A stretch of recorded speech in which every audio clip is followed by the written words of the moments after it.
once again. How easy is that to draw for a man who has now done that 161 times? Chris Wondolowski over the top. Morris trying to control the bouncing ball. He's in. He's got to go. 28th career goal. Over the top goes Tajuri Shrady here, and he has delivered. Tajuri Shrady released and finishing with aplomb.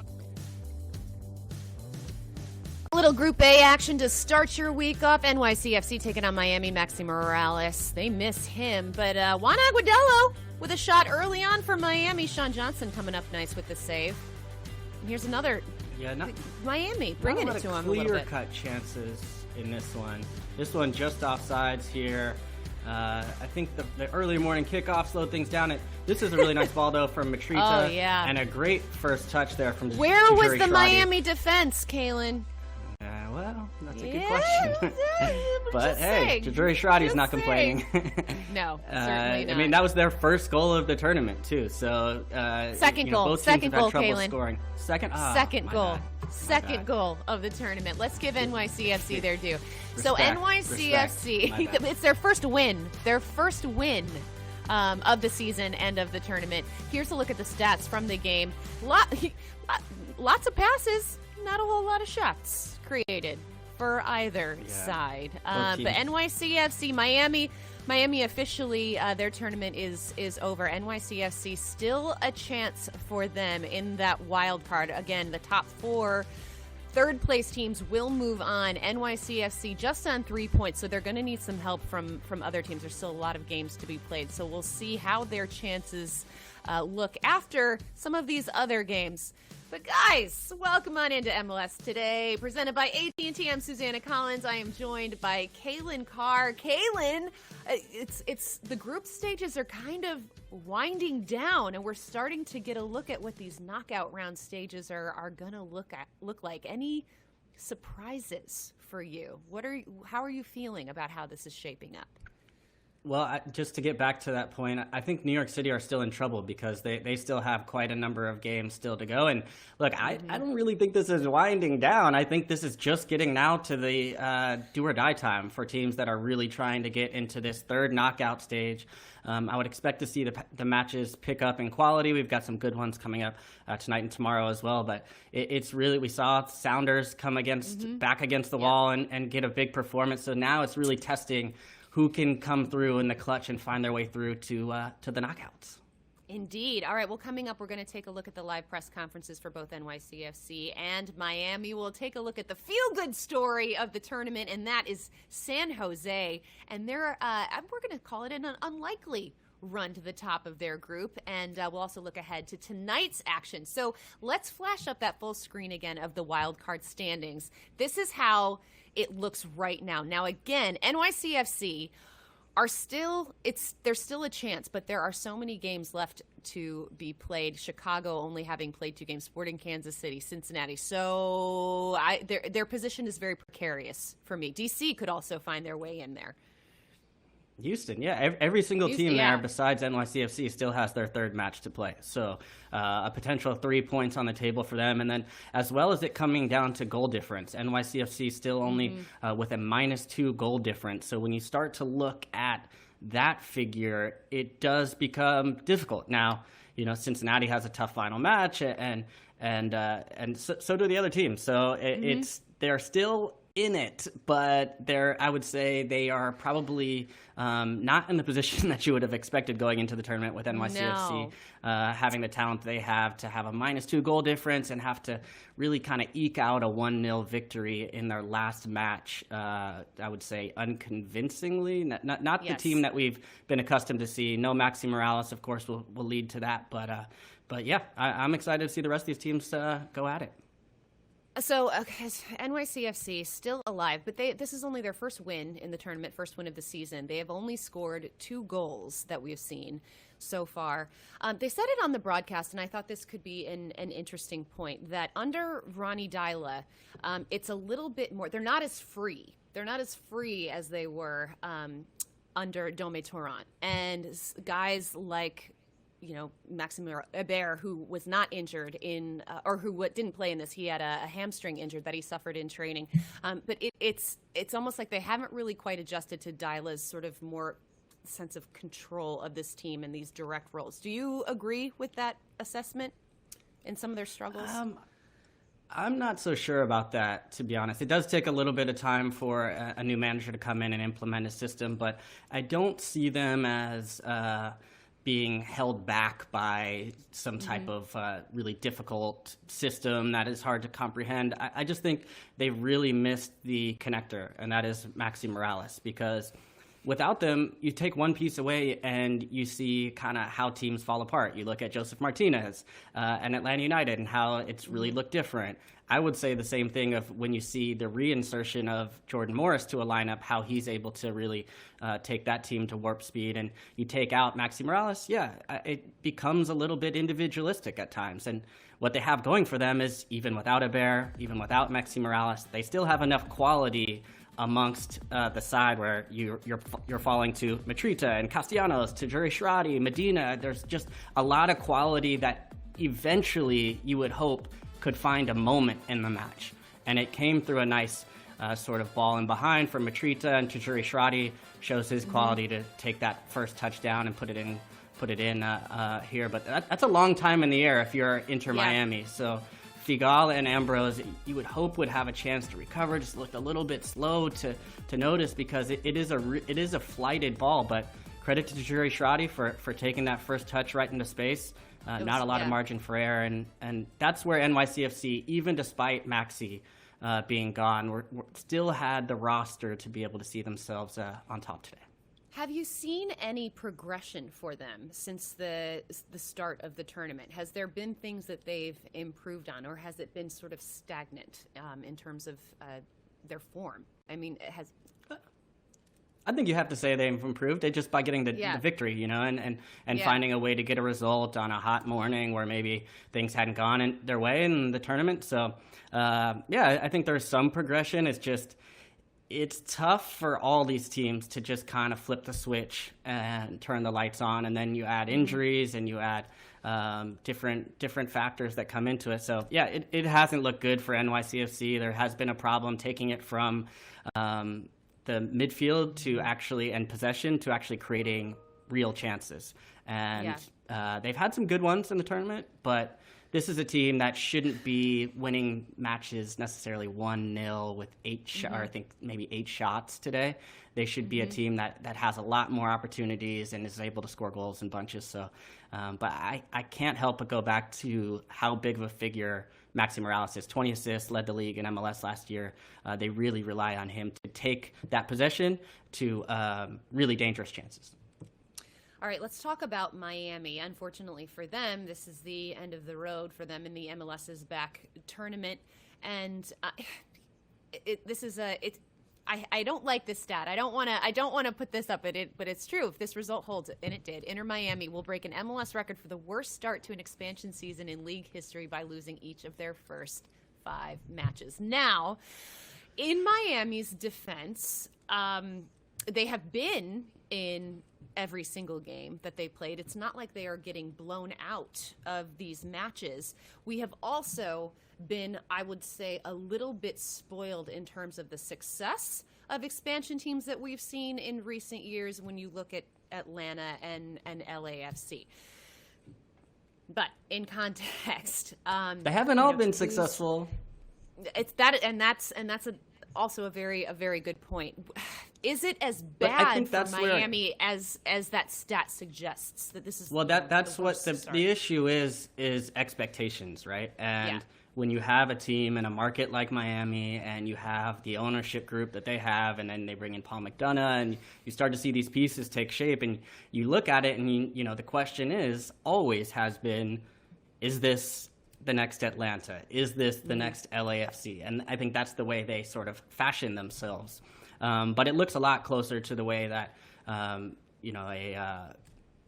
Minnesota United started as far as expansion, where they have experienced MLS players on the team, but they're lacking that high-end quality. And they've got some nice pieces, and they're in games, but they don't look really capable of winning them, honestly. Like, it looks like of the matches, yes, it's 1-0 or 2-1, but it hasn't really looked like they were going to ever really be that threatening, especially when it comes to goal. I think they have some solid pieces in the back and in the midfield to keep possession and they have had some nice moments. There was the one really nice combination play where they go end to end and then Pizarro ends up finishing it. But it's really just been Pizarro oftentimes alone. And it reminds me of looking at other teams where we see a star playmaker like Carlos Hill maybe before Gustavo Bo arrived, and he's kind of looking around him for someone to combine with and someone to have some interplay with. Or I remember Lucho Acosta at times before Wayne Rooney arrived, and he's kind of looking for pieces to connect with, and he just doesn't necessarily have them right now. I think Pellegrini and Carranza just haven't really shown their quality. Young players, a lot of promise, but have not shown to be really threatening in their opportunities so far. So I think Inter Miami was always a team that was going to be developed on the fly. It's just this pandemic has thrown everything off because they haven't had a home match, so they haven't been able to have maybe the crowd's energy to kind of lift them for a win or two, or they haven't been able to really work together because it's a brand new team and Diego Alonso is trying to work his system into it. So a lot going against them. I would add Nashville to that group, obviously missing this tournament. So for expansion teams, we've seen what expansion teams have had to do as far as delaying the schedule as far as them coming into MLS in the future. But for these two teams, and Inter Miami especially, it has been tough going. Is it as simple as them bringing in another goal scorer, a striker?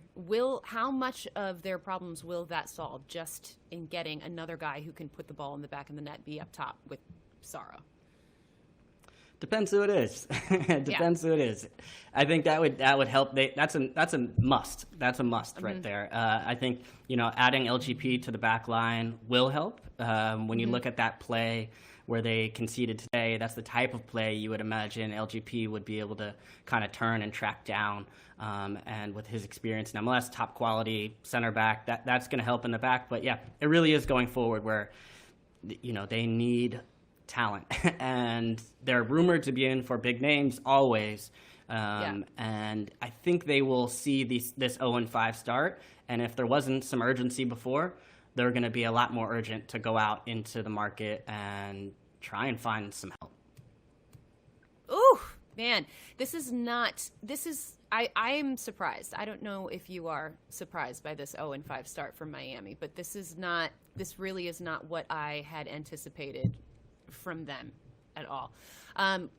Actually, we are just getting word, Kalen, sorry, NYCFC is just sitting down at the podium. We're going to take it now to that press conference. We had a long preseason, and I think we came out decent in those first two games, especially in the Champions League, but 4 months off, it was hard. There's just a lot of time away from each other, and trying to adapt to a new style, it's not easy with a big break like that. So we're just still getting used to it, still learning as a team to how Ronnie wants us to play, and he's still learning about us as players and what our strengths and weaknesses are. So, it's all coming together. I think we've had some good performances throughout the season, especially today. I think we performed really well, and I think we're definitely getting the system down. Tom Bobert. Hey guys, congrats on the win. I guess I'll just ask this one for Keaton. I guess, you guys are in a weird position now that you're not definitely through, but you're not eliminated. So I was kind of wanting to get your mindset on kind of this waiting game as to finding out whether you're going home or staying here. Yeah, we're just going to be back at the hotel now. We're going to keep training every day, and we're going to stay ready just in case we go through the quarterfinals. We have to wait to see different results, and possibly until Thursday night or so. But our headsets are like, our mind's the same. We're ready for the quarterfinals. We're going to keep training. We're going to keep being intense out on the field, and we're going to be ready whether we're going home or playing in the quarterfinals. So. Michael-Andrew? Keaton and Izzy, I'm curious, now that you've had 3 games through the group stage, can you guys look at one thing and tell me one thing that you think the team's improved upon from the first game to today?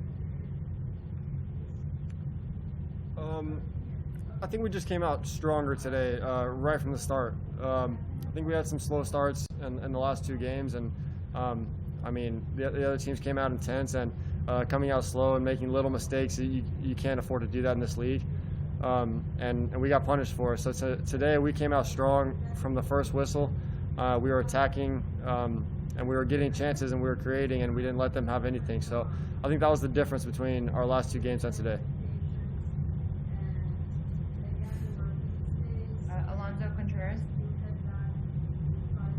Hi guys, I have 2 questions, one for each. One first with Easy. Easy, congratulations on the victory, first victory against MLS team this year. How much mentally this impact to the team? Sorry, I didn't listen to the question. Oh, can you hear me now? Yeah. Okay. Congratulations, first victory against MLS team this year. How much mentally this win impact the team? I think it was for us very important game. It was mentally not easy because we lost the first 2 games. Everyone was very disappointed because of the results, what we did, and the game. We played, I think, very well. Not our best games, but we lost. So today was for us a must-win. Everyone was ready mentally and physically because it's not easy. How I say it, we are the only team who played twice at 9 a.m. So a really big respect to the team who fought today, and I think we saw today a better NYCFC, and for us was just get the points and then to see how it's gonna be the next. If we go through, we'll be ready. If we have to go home, then we have no other choice. So for us, how I say it, this was a good game and a good win.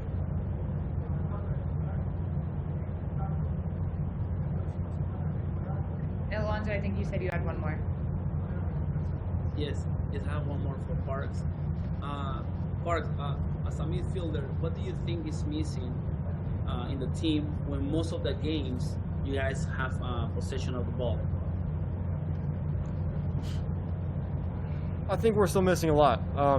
I mean, we've had struggles with finishing throughout these games. We only had scored 2 goals in 3 games, and I think we're a team known for our finishing and known for scoring goals, especially coming off last year. So we are struggling a little bit there, but we're struggling all around. You know, we're still getting goals scored on us as well, and we have a lot to fix. We have a lot to work on. I mean, obviously we're happy with the win today, but we got to work on our defense, work on our attacking, work on our finishing. We got to put it all together.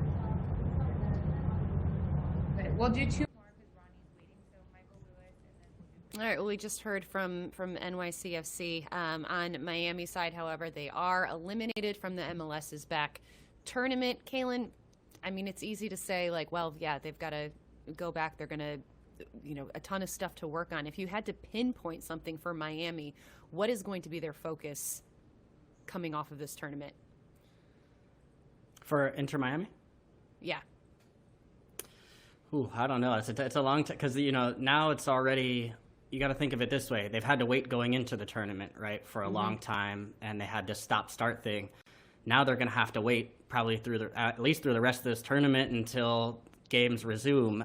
So it's a lot of time to spend together. Now they will be training; they will be able to do that, but it's tough to take away a lot from this tournament and say that they were able to necessarily make strides. So I think, look, it's a long time to wait to be 0-5 to get it going, but hopefully they're able to return to their home stadium and get training again. For NYCFC, I mean, I think it's a long time to wait till Thursday to figure out if they're going to be able to advance. But for them, I think Keaton said it, there's just a lot of talent on that pool, so it's a very different problem than Miami has right now, where they're still building that roster, whereas NYCFC, the challenge is how to take the pieces and shape it into something that they know can work. All right, well, let's look ahead to the games tonight. We've got Philadelphia taking on Orlando at 8 p.m. Eastern. Kaylin, we have seen Orlando has started the same 11 in their first 2 games. Do you anticipate them kind of switching things up a little bit for this next one? The winner of this game is going to get the top of that group. They will secure the top seed in the group. What do you think we're going to see? It's a tough choice for Perea because he came out with the same 11 and they started so well in match day 2. So in one sense, you'd say, hey, like they have such a good spirit going in the group. Like maybe we could continue this and get off to a good start. Then you use the depth the way he very smartly brought on Benji Michel, who creates an opportunity late, and then Tesho, who finishes it off. I think there will be some changes. I think Tesho could maybe come in for Dom Dwyer and step in. I think it's kind of ironic because we saw the way that Columbus made changes, and that really worked, was keeping that spine.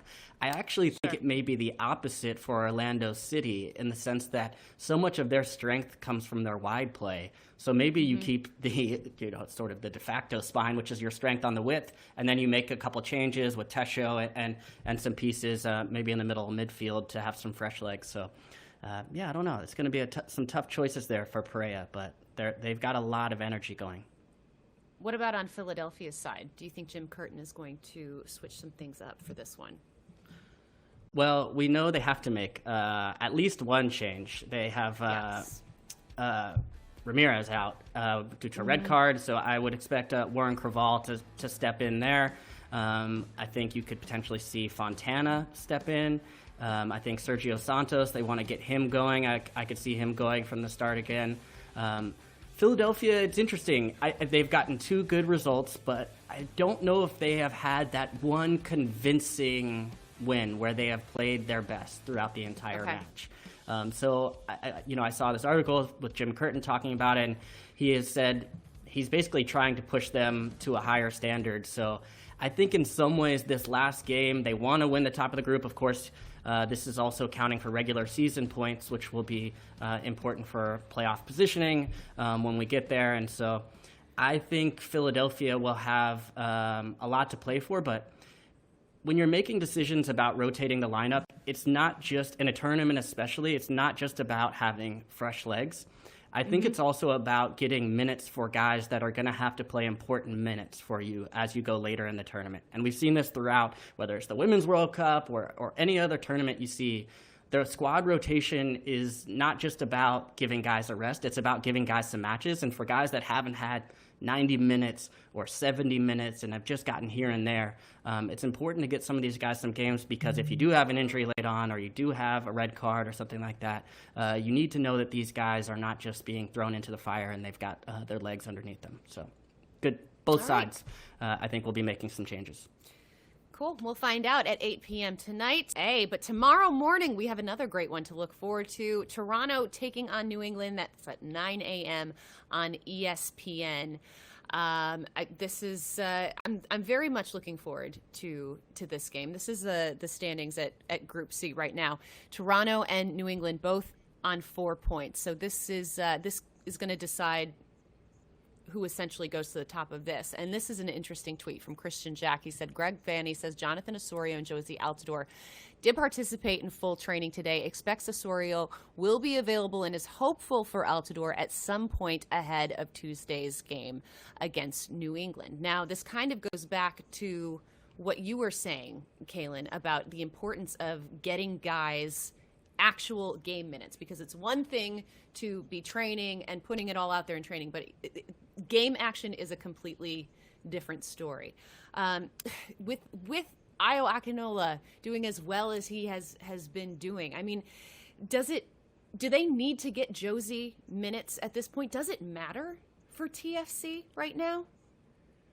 It definitely matters to get both of these guys. They're such important players and experienced vets, but I'm not sure it matters. I'm not sure you want to risk them before they're ready, of course. And look, I think they've got a bit of a luxury knowing that they're in a good spot in the tournament, and they've had success. They've got the hot hand with Ayo going right now. And they have to be careful, especially with Altidore, but with Oso as well, because these guys are so important for this team, and if they want to go on and win the whole tournament, they're going to need to play a big part of this. So I don't think they will risk these guys before they're ready. It'd be nice to get them in this last group stage match, even for 10, 15 minutes, just to get some. It's a little bit more of a controlled environment in the last stage of the group than when you step into a knockout round. We saw Josie Altidore come off injury and score a goal in MLS Cup, albeit late, but it's a different proposition when you're doing sprints in training than when you step in and you do a sprint in a match. It's just another gear that you're not quite sure how the body can handle until you're there. I've done it. I've been in there. In the playoffs, you step in. I thought I was good. Pre-match fitness test, no problem. You come in, and I actually went from the start away at Kansas City, 30 minutes in, hamstring just goes because it's a different level of sprinting. And so that will be what they have to be careful of with these two guys. I think if they can get minutes, I'd expect to see Osorio. Unless Josie is really ready and raring to go, I would probably expect to see him play it safer than sorry with him. All right. Defensively, let's talk a little bit about Toronto. They have conceded 5 goals in 2 games. How do they shore up that back line, Caitlin? What do they need to do? Well, some of the goals have been, kind of through substitutions or, some interesting changes that were forced on due to the heat and humidity. But I have noticed there have been some problems with balls in behind specifically. If you can get Toronto FC to have to turn and play, this was a beautiful ball here in behind where Kyoto just is able to turn Omar Gonzalez around, and that can be an issue. And then here's just a turnover. This is kind of the one I was talking about where you've made some changes here, and but there's openings in behind, and if you look at the way that New England plays, Gustavo Bo can exploit the space in behind. He checks into space and plays to feed. He can get in the little pocket on top of the D and score goals, but he is also a threat in behind. And here, if you watch this ball, it's a very similar space that's been exploited several times by teams against Toronto FC. Now, Bo misses this one. I would say he probably finishes that definitely more times than not. But he's got a little bit more to him than people realize as far as being able to stretch the field. And if there's one place that I think Toronto FC can be exploited a little bit, it's trying to turn those center backs around and exploit that space in behind. All right, we'll find out tomorrow morning, 9 a.m., bright and early. You don't want to miss it. All right, let's get you caught up on the game action from last night because we had Chicago taking on San Jose. This was cool. My city. Look how pretty Chicago is. I love it. Can't wait till they can actually play there. Oh, my goodness. All right, the 56-minute scoreless in the first half of this one, but then in the second half, Christian Espinoza for San Jose. Yeah, good ball from Yule here, but you'll just notice that as Pineda steps, they're so stretched laterally across that that Chicago back line, and just leaves an acre of space in between for Espinoza to exploit. Good run. And Chicago just couldn't really get it going. This was one of a few chances for them from Robert Barrett, but just not enough. Not enough from them. Oh boy! And here we go. Enter Chris Wondolowski. Susanna, and guess what he's going to do? You've got 160 reasons to sense the danger, and Chicago does not. Flat-footed. Look at that. And now you have 161. Moved. No one even moved. I mean, you could see on that play, he was just the way he moves in the box and just his alertness. His feet were active, and Chicago was just flat-footed. Wando. San Jose, moving on. Building history. All right, so let's get to Seattle, Vancouver. Jordan Morris in the starting lineup for this one. There's a good reason for that. Just saying. You saw what a difference he makes in this one. I mean, was active from the beginning of the match, cutting from that outside position in. Here lays a good ball across, and just dangerous all day. Yeah, this was after the penalty on Vancouver, and Nico Ladero steps up, cool as you like, makes this a 1-0 game. Yeah. From there, Vancouver was from there always going to have some problems. It was going to be difficult. And one of their big problems was great Jordan little Morris. through ball here from Ladero. Right foot, just kind of pops it up over. Watch this, just little right foot, just kind of pops it over, and then lets Jordan Morris do the rest. And if you look at this closely here, Jordan shows just that little forearm strength to push Nowinski off and keep his composure with a nice finish. just such a good finish from Morris. All right, this was Raul Ruidiaz to make this 3-0, and just right place. This is also no accident, by the way. You know, it's in a crowd, but it's no accident who it ends up with. It's just the way that Ruidiaz is able to kind of sniff out the ball, and he starts on the back post and moves towards across the face of it. He deadly in the box, and Seattle, with their back against the wall, get a huge performance to see themselves through to the next round.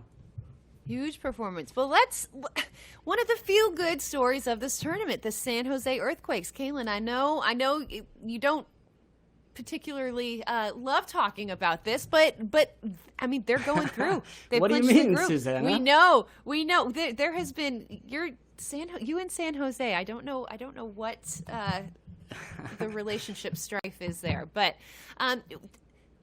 you have to give credit. You have to give credit where credit is due, and San Jose has turned up and put together some pretty, I'm going to say, performances that are full of character and heart and desire. You cannot deny the heart of this San Jose team.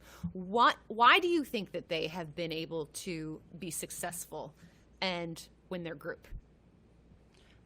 Well, I should say a lot of quality too. You know, there's a lot of heart and character, but the quality is there, and the depth has been there, and that's really been the biggest difference for San Jose. Is that when you look at the team sheet, I mean, when I saw the team announced, I looked at the bench and I thought, wow, there's a lot of guys here that I thought could have been the starters. Whether you have you say, okay, well, Shea Salinas had a good match, and then you got Tommy Thompson, and then you have Wondo, of course, who's got quality, and Denny Houston, and Alanis was on the bench to start. So they were able to rotate a little bit, just a couple guys, but it's more just that they can call on the same names, the same guys that they can trust to put away a match and keep that energy and then lift the energy even to bring a next level to it.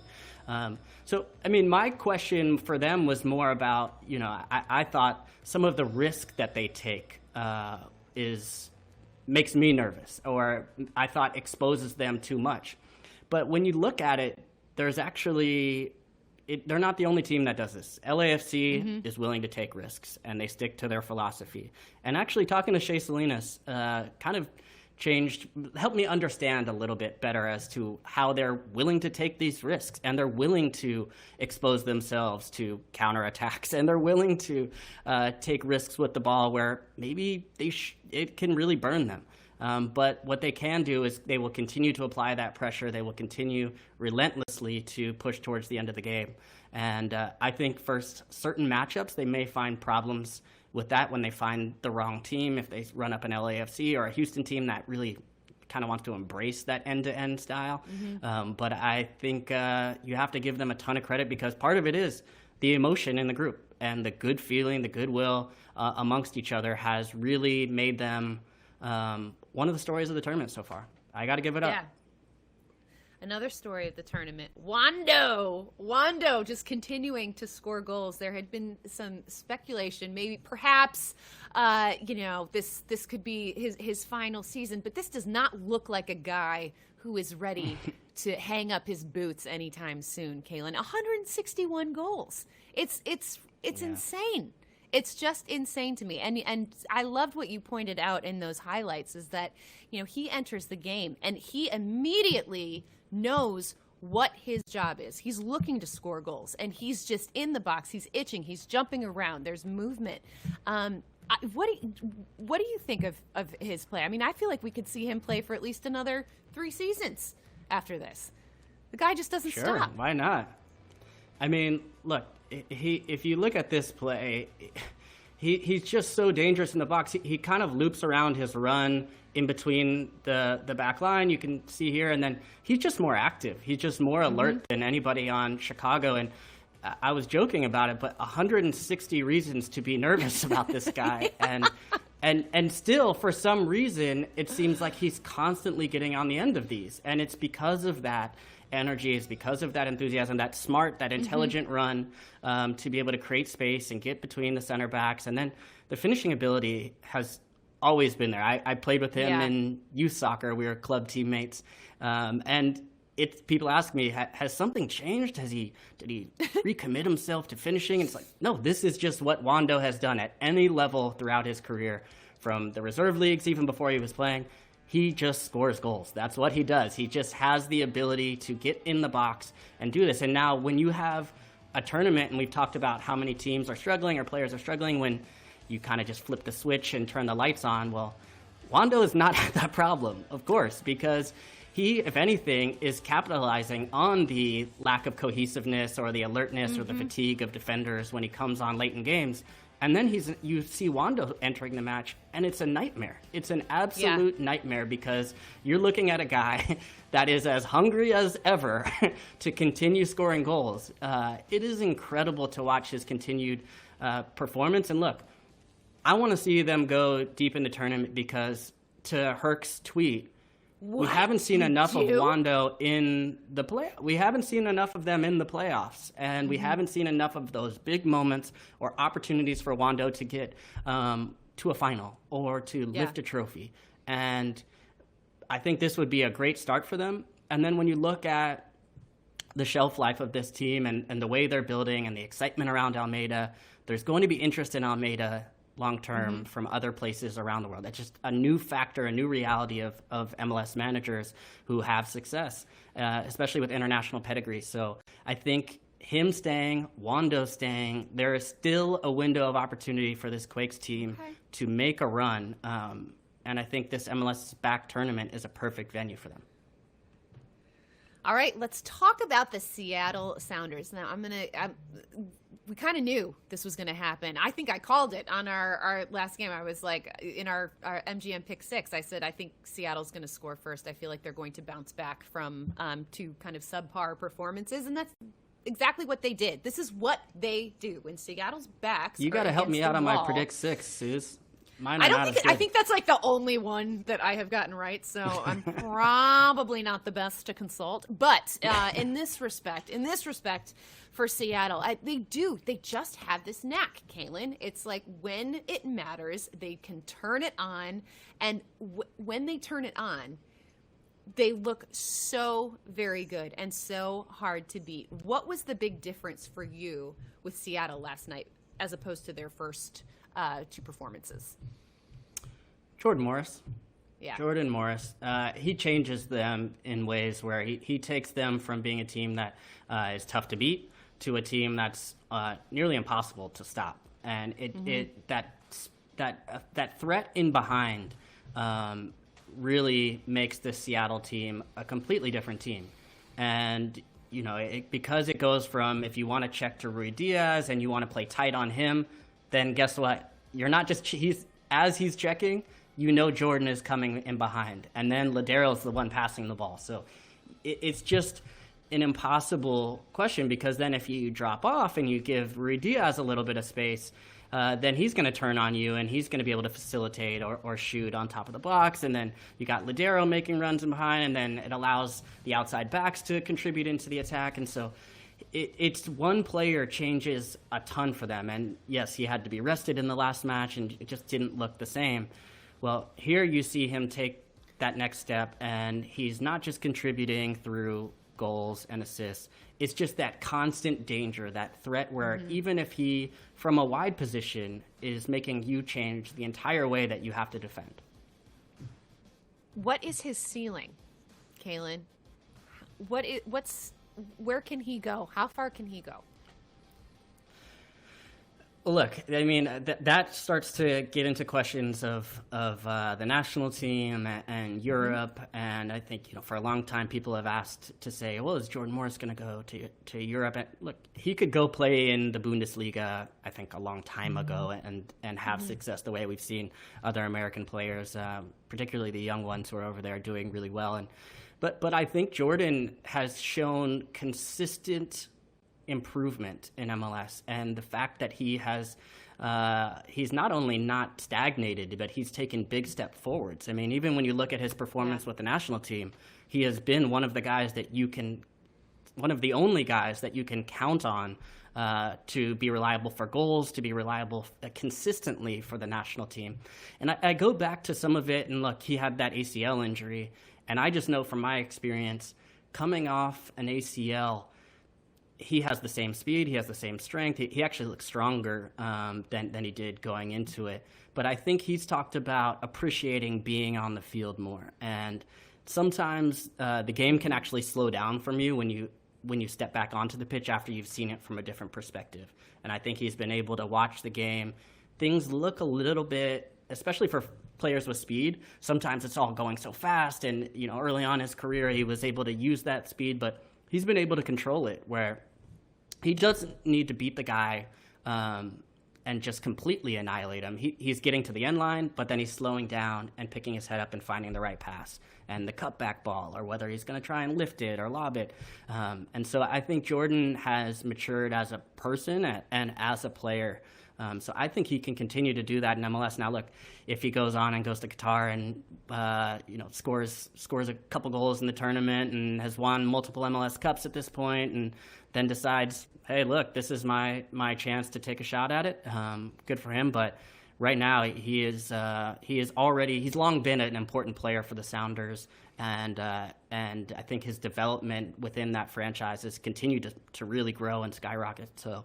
I think there's still a ways to go for Jordan, which is probably good for the U.S. men's national team and scary for the rest of the league. Yeah, and good for us because we get to watch it. All right, guys, that's going to do it for us. Remember to tune in to tonight's game. That is at 8 p.m. on ESPN, Philadelphia and Orlando. The winner will earn that top spot in Group A. So this should be a good one. And then Kaylin and I are going to be right back here tomorrow after that Toronto New England match. So you can watch on Twitter, MLSsoccer.com, Facebook, MLS Today, presented by AT&T. Join us. Thanks for watching, everybody. Have a great Monday. We'll see you soon.